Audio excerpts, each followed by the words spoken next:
Well, a major announcement in the Gilgo Beach investigation. Investigators have revealed the identity of another Jane Doe. The victim's legs were first discovered on Fire Island in 1996. More remains found on Ocean Parkway in 2011 during the hunt for a serial killer. Mary Murphy's been following the developments for over a decade and joins us now with the latest here. Hi, Mary. Hi, Tamsin and Arnie. The victim's name is Karen Vergata, and this photo appears to be from her high school days. She was 34 years old when she disappeared in 1996. The FBI used genetic genealogy to identify her. We are here to announce that we were able to identify Fire Island Jane Doe as Karen Vergata, who was 34 years old at the time of her disappearance. I think it's important that we remember and honor not only Ms. Vergata, but all the victims on Gilgo Beach. Karen Vergata was missing 2 months from West 45th Street in Manhattan when 2 female legs washed up near Davis Park and Fire Island in April 1996.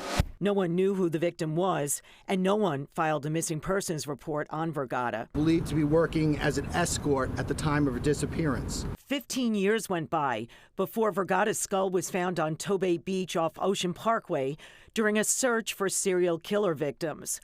After 4 women were discovered in the brush in December 2010, police had launched a search in the spring that turned up 6 more sets of remains. Rex, did you do it? By the time architect Rex Heuermann was accused of being the Gilgo Beach serial killer on July 13th, charged with murdering 3 of the Gilgo 4, the lab had already identified Karen Vergata as Fire Island Jane Doe. But her name was not publicly revealed until after a grand jury returned Heuermann's indictment. We can make this important announcement now. Heuermann has not been charged in Karen Vergata's murder. Here's the road that led to her identification. In August 2022, a DNA profile was developed for genealogy testing. In September 2022, the FBI loaded the profile into a genetic genealogy database. In October, a Vergata relative was identified and asked for a DNA swab.